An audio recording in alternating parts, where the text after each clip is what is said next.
ঢাকা 12 নেতা আমাদের সবার শ্রদ্ধেয় নীরব ভাই উপস্থিত আছেন। ঢাকা হাতিরঝিল থানা বিএনপি সাবেক যুগ্ম সম্পাদক, বর্তমান হাতিরঝিল থানা বিএনপির আহ্বায়ক নাজমুল হক মাসুম উপস্থিত আছেন। ঢাকা মহানগর উত্তর বিএনপির সদস্য মনিরুল রহমান রাহিনী উপস্থিত আছেন। যুব দল, ছাত্র দল, স্বেচ্ছাসেবক দল, মহিলা দল, শ্রমিক দল সহ সকল নেতৃবৃন্দকে জানাই হাতিরঝিল থানা বিএনপির পক্ষ থেকে রক্তিম শুভেচ্ছা ও সংগ্রামী অভিনন্দন। এখানে বলার কিছু নাই, আমার আগে বক্তারা যেভাবে বলে গেছে আমি সেই একইভাবে বলতেছি। আমাদের কুড়িপতির দরকার নাই, আমাদের নেতা গরিব সাইফুল আলম নীরব, আমরা তাকেই চাই। আমাদের কুড়িপতির দরকার নাই, যে আমাদের সুখে দুঃখে আনন্দে সবকিছুতে যে অংশীদার সেই হচ্ছে সাইফুল আলম নীরব। আমার আগের বক্তা জিয়া সাইবার বোর্ডের সভাপতি বড় ভাই ওহাব ভাই বলে গেছেন যে সাইফুল আলম নীরব জেলখানায় কিভাবে তার নেতা কর্মীদের সহযোগিতা করেছে সেইটা রাজ সাক্ষী হচ্ছে আমি।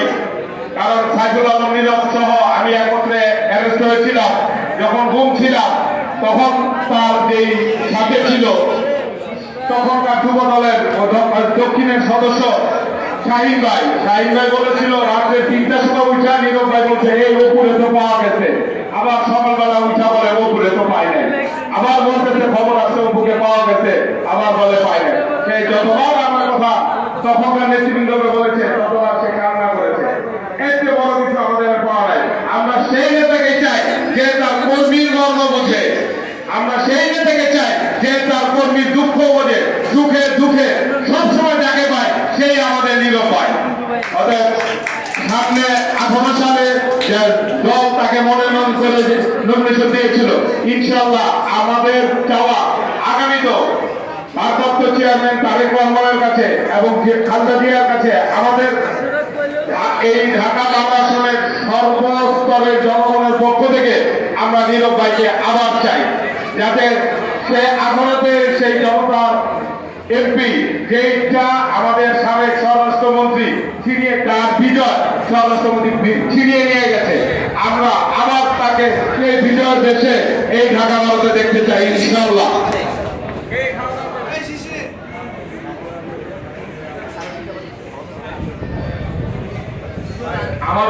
আমাদের নীরব ভাই হচ্ছে সেই নীরব ভাই।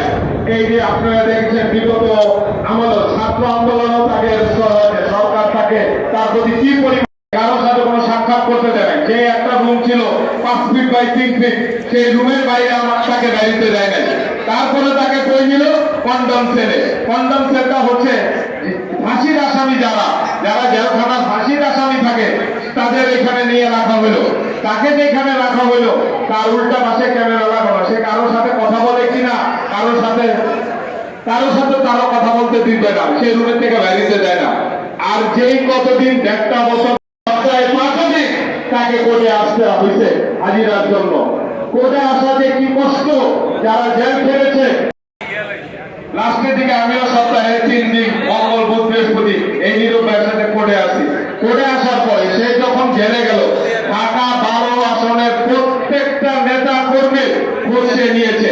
সে বলেছিল কে নতুন আসতেছে, সে আসলে আমাদের সাথে যোগাযোগ করে আমরা রয়ে আছে আজকের দিনে রয়ে আছে, তার কাছে টাকা ফেরত দেওয়া হলো।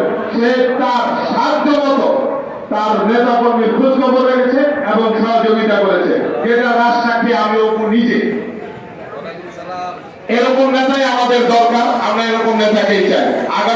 আগামীর ভবিষ্যতে ঢাকা 12 আসনে কোটিপতির দরকার নাই, কর্মী মাধ্যম নীরব ভাইকেই দরকার। অনেকেই অনেক প্রচারণা চালাবে। আমাদের আহ্বায়ক ঢাকা হাতিরঝিলের আহ্বায়ক নাজমুল হক মাসুম ভাই বলছে যে সোশ্যাল মিডিয়া, অবশ্যই সোশ্যাল মিডিয়াতে আমাদের অ্যাক্টিভ থাকতে হবে, কারণ এখন দুনিয়াটা অনেক ছোট হয়ে গেছে, দুনিয়াটাই সবার হাতের মুঠোয়, তার মানে মোবাইলের মাধ্যমে চলে আসে। তবে এই দুনিয়াটাকে যখন আমাদের হাতের মুঠোয়, এখন সোশ্যাল মিডিয়াটা অনেক কার্যকর। তাই ভালো মন্দ আমরা এই সোশ্যাল মিডিয়ার মাধ্যমে আমাদের প্রচারণা ভাবে চালাবো। হ্যাঁ, তার পরিবর্তে ফিডব্যাক কিছু আসবে, আমরা যারা আমাদের বিরুদ্ধে বলবে, যেভাবে বলুক, ভালো বলুক আর খারাপ বলুক, আমরা তাদেরকে আমাদের মতো করে ভালোভাবে সেটা প্রতি উত্তর দিয়ে দিব, যাতে কোনো কারণ এটা সবাই দেখে। কোনো যাতে কেউ বলতে না পারে যে সাইফুল আলম নীরবের লোকজন এইভাবে কথা বলে। যেটা ভালো এটা ভালোই, যেটা খারাপ খারাপ। তবে সবাইকে ধন্যবাদ যে জানিয়ে আজকে আতিথির থানা বিএনপির পক্ষ থেকে সবাইকে ধন্যবাদ।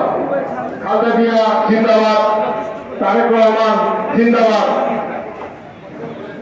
জিয়া রহমান অমর হোক, রহমান অমর হোক, তারেক রহমান বীরের বিষয়ে আসবে ফিরে বাংলাদেশে। সবাইকে ধন্যবাদ। আসসালামু আলাইকুম।